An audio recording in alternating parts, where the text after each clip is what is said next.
MSGBC Media. We help in the service of God.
Shalom sahabat Ministerial Spouses Jakarta Banten Conference dan sahabat Ministerial Spouses dimanapun berada.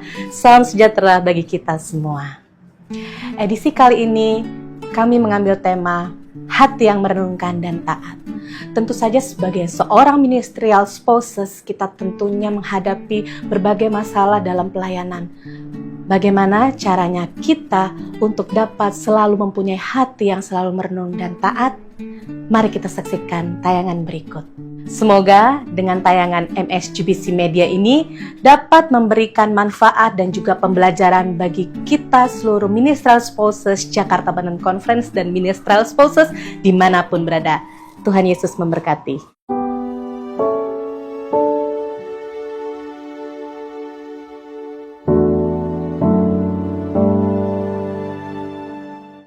Shalom semua ibu-ibu pendeta dimanapun berada.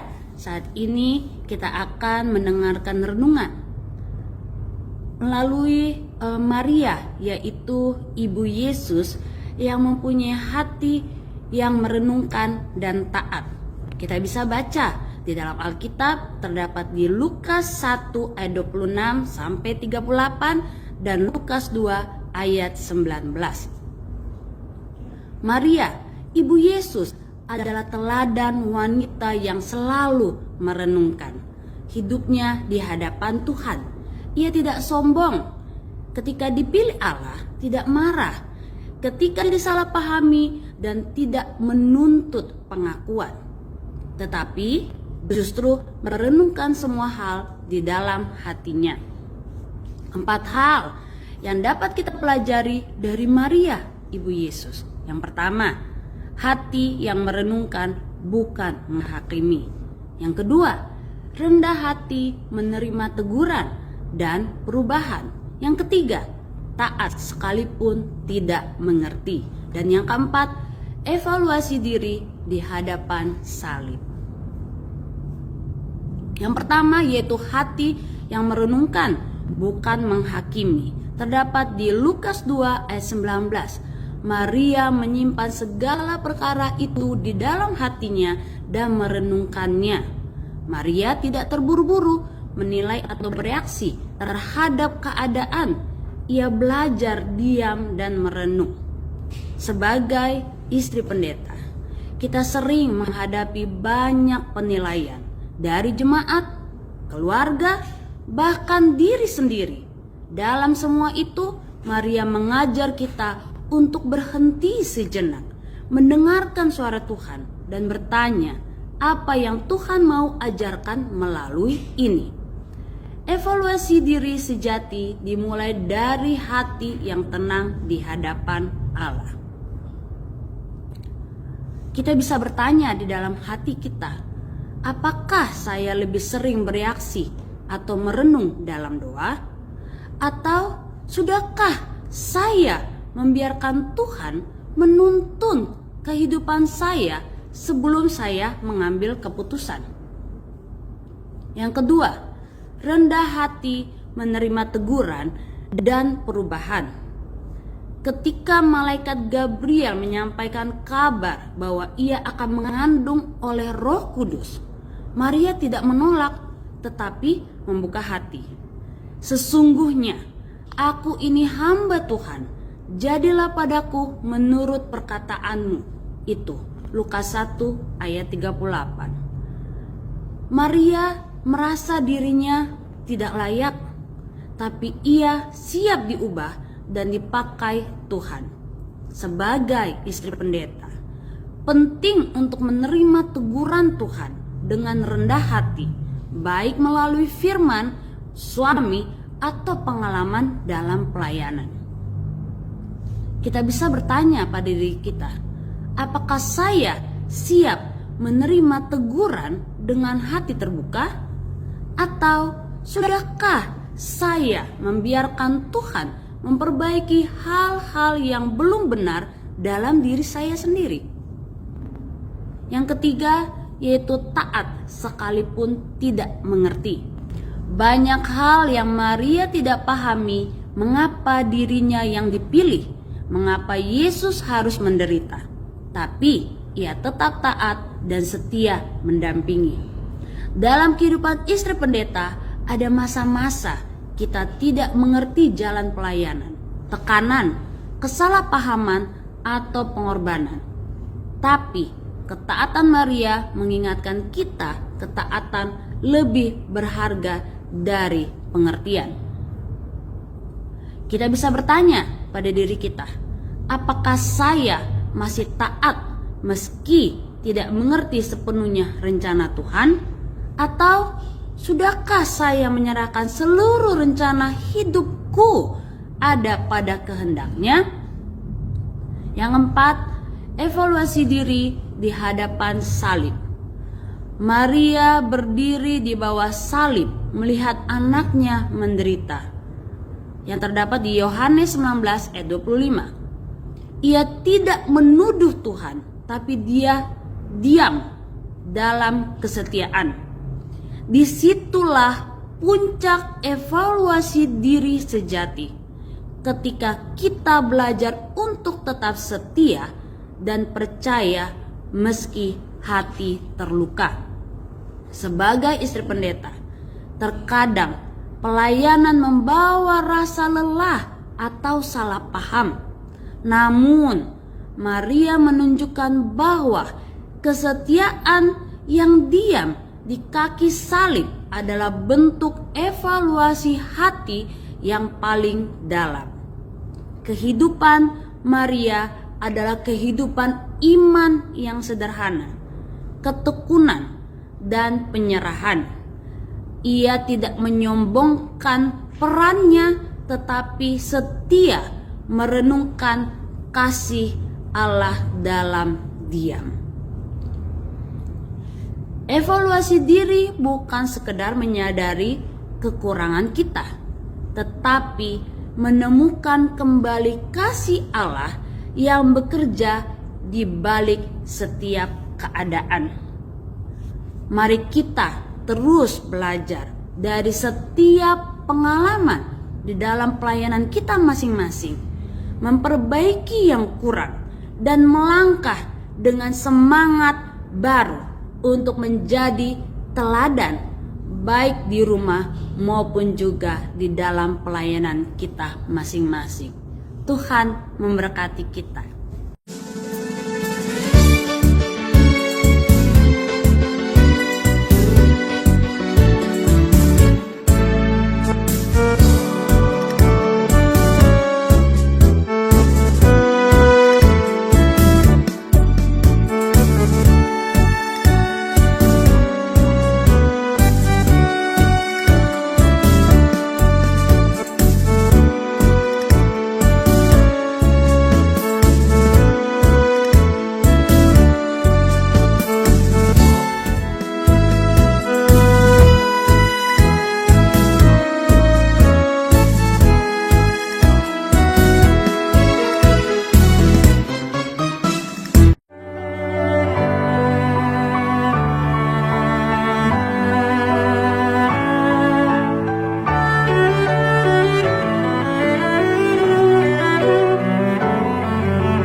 Hai sahabat Ministerial Spouses, nama saya Grace Habeahan.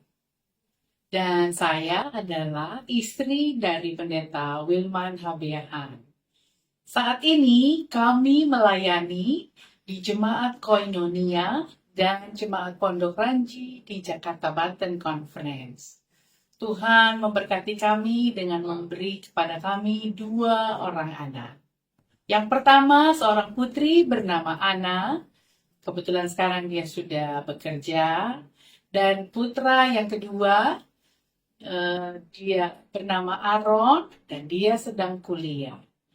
Dan selama pelayanan kami menghabiskan pelayanan kami 24 tahun di Kalimantan. Saya mulai menjadi istri pendeta di tahun 2001. Pada waktu saya menikah dengan pendeta tanggal 11 November 2001. Jadi setelah kami menyelesaikan pelayanan kami 24 tahun di Kalimantan, tahun ini kami bergabung dalam pelayanan Jakarta Banten Conference. Sebagai seorang ministerial spouses, banyak cerita yang telah kami lalui. Untuk jadi istri pendeta itu tidak gampang, tetapi dengan bantuan Tuhan banyak cerita-cerita yang menarik yang saya lalui. Dari yang pertama, belum mengenal segala sesuatu, belum siap segala sesuatu, tetapi sambil berjalannya waktu, Tuhan mempersiapkan kita. Dan Tuhan selalu memampukan kita melakukan yang dapat kita lakukan. Semua dengan bantuan Tuhan. Dan tanpa bantuan dari Tuhan, kita tidak dapat melakukan apa-apa. Jadi, teman-teman, tetap berharap dan menyerahkan semuanya dalam kehidupan Tuhan. Dan kehidupan kita, Tuhan sudah berikan rancangan yang terbaik. Dan kita hanya menjalaninya. Terima kasih. Tuhan Yesus memberkati.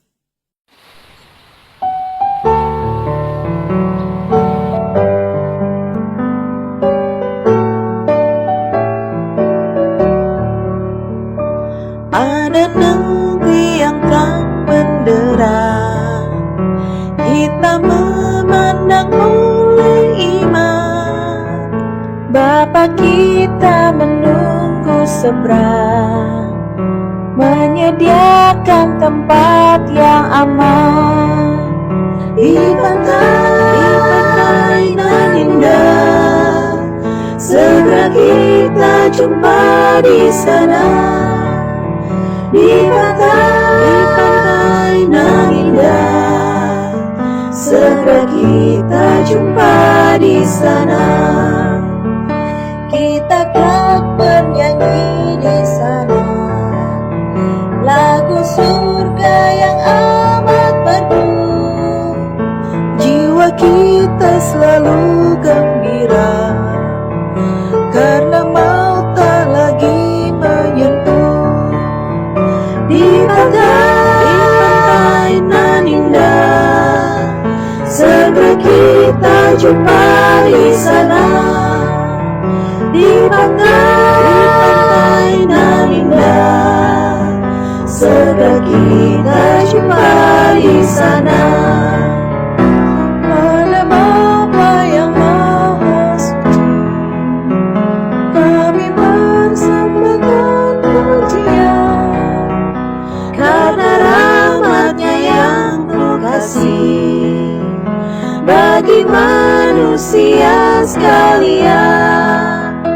Di pantai nan indah, segera kita jumpa di sana.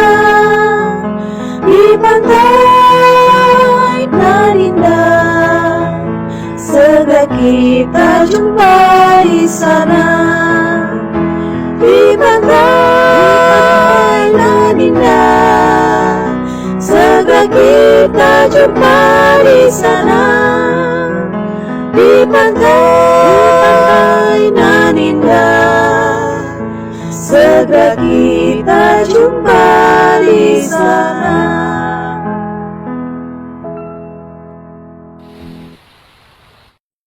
Salam sejahtera buat kita semuanya, khususnya Ministerial Spouses.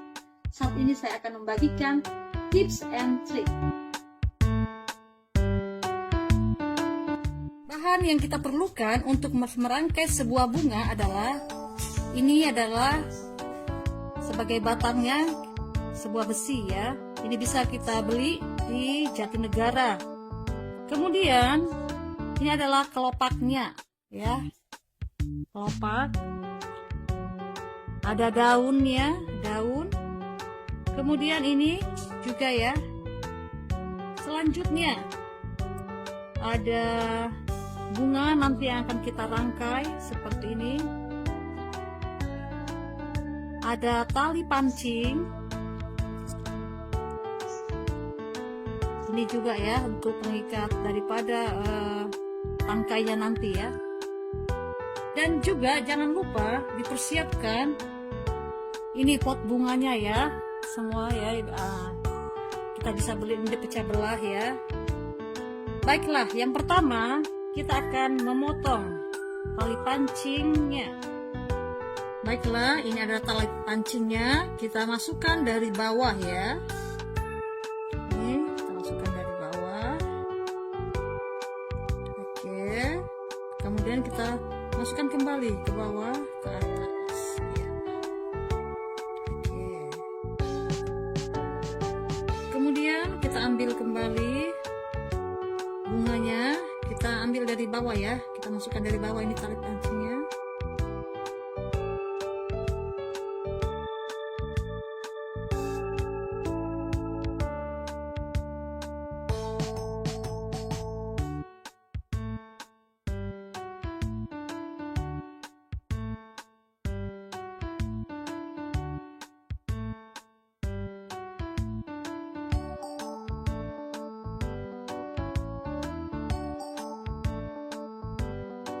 Kita ikat. Sekarang waktunya kita mengikat yang kuat ya.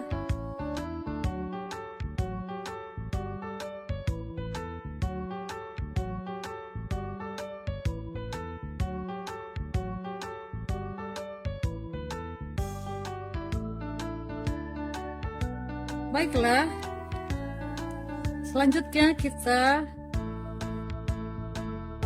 ini sudah ya, ini yang 4 ya, itu tadi yang 5. Baiklah, selanjutnya kita akan buat ini daunnya ya. Kita ambil tali pengikatnya di sini sekitar segini.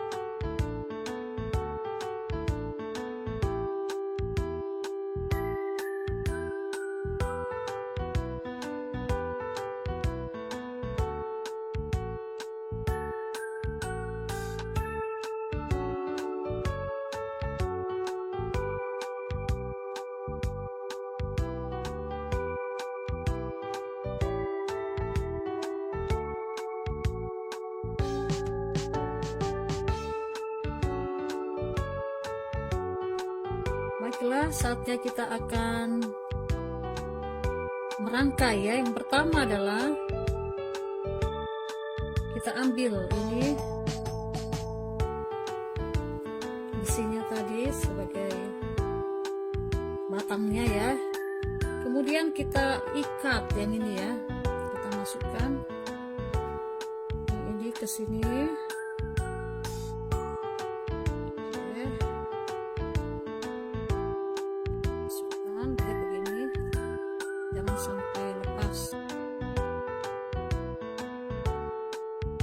Sesudah ini sudah dilengkapkan ke sini, kita akan masukkan yang ini ya. Kita buat ini untuk pengikat daripada talinya, kita akan potong ya. Kira-kira seperti ini, kita tambah sedikit berlebih. Ya.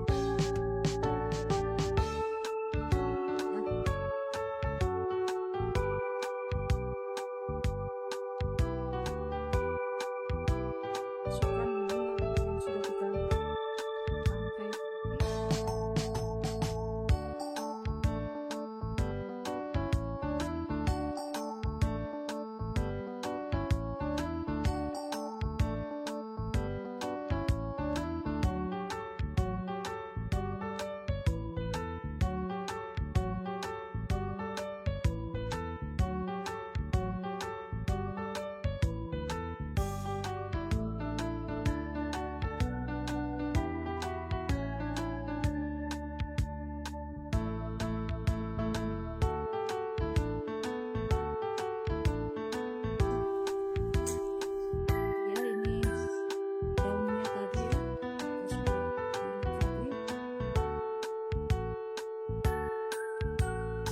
Bunganya sudah selesai ya, seperti ini ya. Ini bisa kita buat kado, kita kasih sama anggota jemaat kita, atau untuk hari ibu nanti ya, maka akan lebih irit kalau kita beri mereka ya.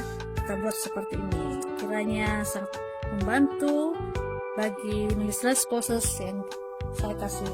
Tuhan memberkati.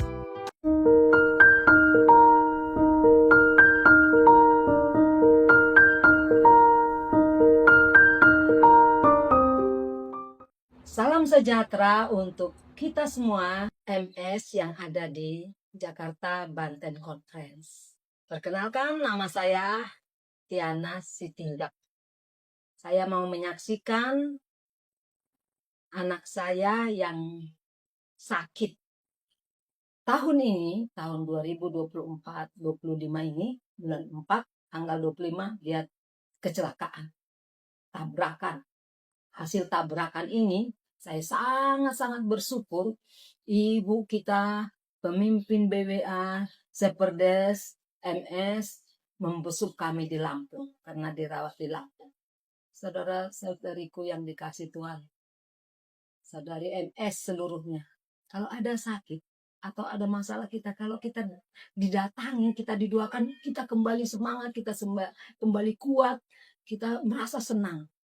Itu rupanya salah satu obat yang luar biasa. Nah, kunjungan ibu ketua kita beserta departemen lainnya, ada 7 orang melihat kami ke Lampung. Akhirnya saya kuat lagi, kembali kuat dan sehat, gembira saya karena ada peduli melalui kehadiran mereka. Sudah sehat. Proses operasi pun selesai dan kita bawa ke rumah. Di rumah dirawat anak ini. Tiba-tiba bulan 6 tidak mau ngomong. Kita lihat badannya nggak panas, tapi nggak mau ngomong, diam aja. Waduh, ini anak ada apa lagi ini? Diam aja. Suruh makan, suruh ngapain, pokoknya hanya diam, nggak ada suara. Mulai kita berdoa, Tuhan, apalagi sakit ini anak. Kenapa ini diam aja? Tiba waktu kontrol ke dokter, di dokter bilang cuti dulu kuliahnya. Ada suratnya. Mak, nama anak saya Nicholas cuti aja kuliah. Aduh, dalam hati saya, kalau cuti dia, saya pergi kerja, suami pergi melawat, siapa nanti lagi temannya? Tambah nanti lagi sakitnya. Dalam hati saya berdoa, Tuhan, tolonglah dia supaya jangan cuti.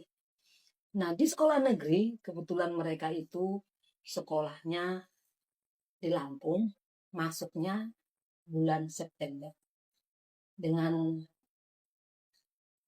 buat janji sama dosen, salah satu dosen, akhirnya kami datang. 3 jam bicara sama dosen ini. Anak ini selalu bilang, saya ini ada surat dokter, saya harus cuti. Dosennya bilang, kamu tidak boleh cuti. Karena melihat dari kita lamanya ngomong, kamu itu nyambung, jadi tidak ada sakit. Itu dokter, itu menurut diagnosanya saja, kau harus sekolah. Jadi nggak apa-apa, Pak, nggak apa-apa. Akhirnya dia sehat dan dia kuliah. Hingga saat ini dia aktif mengikuti perkuliahan. Saya percaya, saudara-saudariku, seluruh MS, saya percaya itu karena doa-doa yang dilayangkan untuk kami, untuk Nicholas. Terlebih di sini saya yakin ada 6 tulangnya yang mendoakan saat itu. Ibu Pendeta Pak Pahang. Itu membuat saya juga kuat dan dia berangsur-angsur sembuh. Dan saya percaya karena doa-doa anak saya bisa sembuh. Dan bantu dalam doa. Kalau tidak bulan 4 yang akan datang, bulan 6 paling lama dia akan operasi ulang karena dia dipasang peng di bahu kanannya. Yang saya mau bagikan ibu-ibu MS, seluruh ibu-ibu MS. Filipi 4 ayat 13, segala perkara dapat kutanggung di dalam Dia yang memberikan kekuatan kepada.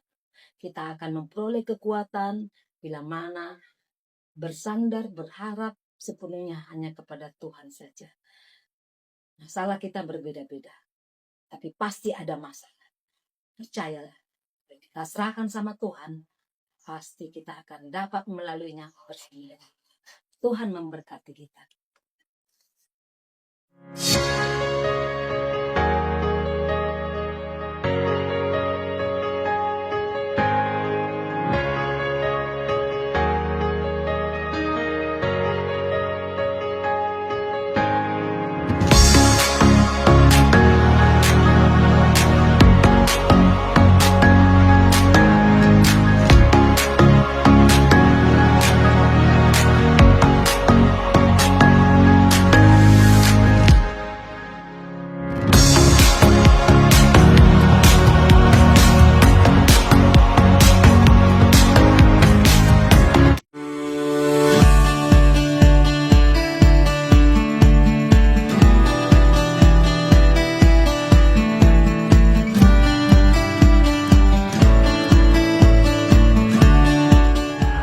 MSGBC Media, we help in the service of God.